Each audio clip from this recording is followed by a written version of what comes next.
当我们在网络上搜索复利效应的时候，出现的内容几乎都是清一色的关于复利效应的好处。连爱因斯坦都说过，复利是世界第8大奇迹。但是你有没有想过这样一个问题：如果复利效应真有那么神奇，为什么大部分人无法通过复利效应变得富有？为了得到这个问题的答案，我仔细研究了复利的组成，看出了一些端倪。计算复利的公式是 a 等于 p 乘以1加 r 的 t 次方，其中 p 代表初始投资金额， r 代表年利率， t 代表时间，一般以年为单位， a 代表未来的价值总额。年利率越高，时间越久，用相同的初始资金投资获得的未来价值总额就越高。不过年利率越高，代表需要承担的风险也就越多，未来的不确定性也越高。那我们现在把这个公式做一个简单的变换，变成 a 除以 p 等于1加 r 的 t 次方。这里 a 除以 p 就是本金增长的倍数，这是研究复利效应的关键。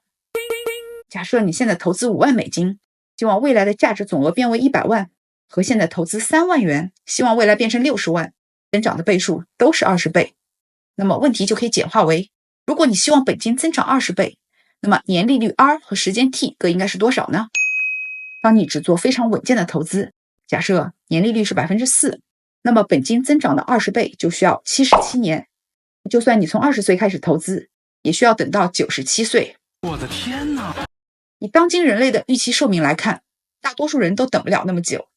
让我们把利率调高到 8%， 那么本金获得20倍的增长需要多久呢？这回好很多，只需要等上39年。但是39年还是相当的漫长，基本上一个人的黄金岁月都消耗在等待上了。通过计算可以发现，年利率每提高1倍，时间大约也会缩短1半。那也许你会说，为什么不能期待更高的年化收益率呢？如果你要获得超过 10% 的年平均投资回报率，是不可能通过货币类的产品或者是短期美债等低风险的投资来实现的。你必须要投资股票、长期美债、公司债券、房地产、比特币等高风险的产品。这意味着你可能在某些年份遭受损失。如果你的投资在某一年内损失了 50%， 那么你在第2年必须获得 200% 的投资回报率才能拿回本金。巴菲特投资的年平均回报率大约是 19%， 那按照 19% 计算，也需要18年才能让本金翻20倍。且不论大多数人的投资年平均回报率是达不到 19% 的，那巴菲特本人在投资的时候也不是每年都盈利，有些年份是亏损的。那普通人能否在亏损的时候还坚定自己的投资信念，不割肉离场呢？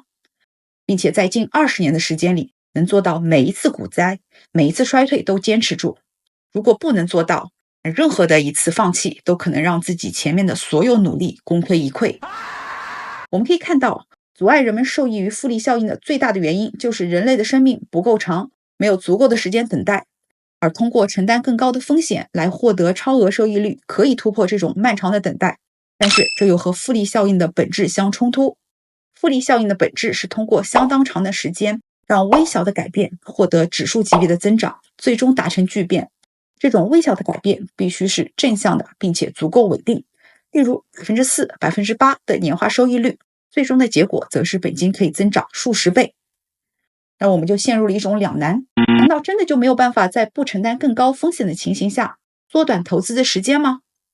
我们再将复利公式做一次变换，变为 a 等于 p 乘以1加 r 除以 n 的 nt 次方。那这里的 p 依旧代表初始投资金额， a 代表未来的价值总额， r 代表年利率， t 代表以年为单位的时间， n 代表每年内复利的次数。假设我们的目标依旧是获得本金20倍的增长，但是每年复利的次数是4次，在年化收益率同为 80%， 需要38年可以达到目标。虽然比原本的39年只少了1年，但是我们发现，如果保持年化收益率不变，随着每年复利次数的增加，等待的时间都在减少。这也给我们一个提示，那就是面对年化收益率相同的产品，我们应该尽量选择那些复利次数多的。显然，提高收益率就是提高风险和不确定性，而增加复利的次数虽然有效，但是效果不明显。有没有第3条路呢？再次回到复利的计算公式，我们知道只能通过缩小本金增长的倍数。例如，我们将目标改为让本金增长4倍，那么在年利率 80%， 花费18年就能获得4倍的增长，比原先的39年缩短了一大半的时间。但是如果我们还是希望退休时能有100万美金，那么就需要在一开始准备25万的本金。对于年轻人来说，要获得25万的第一桶金并不容易。看到这里，你是否还会感到一些沮丧呢？原来复利效应并没有那么神奇，在投资理财的实际操作中，它能带给我们的好处也没有那么多。我今天的这期节目呢，是希望可以帮助你更加客观地看待复利效应，并非让你放弃长期主义。相反，在追求财富的道路上，长期坚持永远是不过时的。只不过我们在追求财富时，不要把所有的希望都寄托在时间上。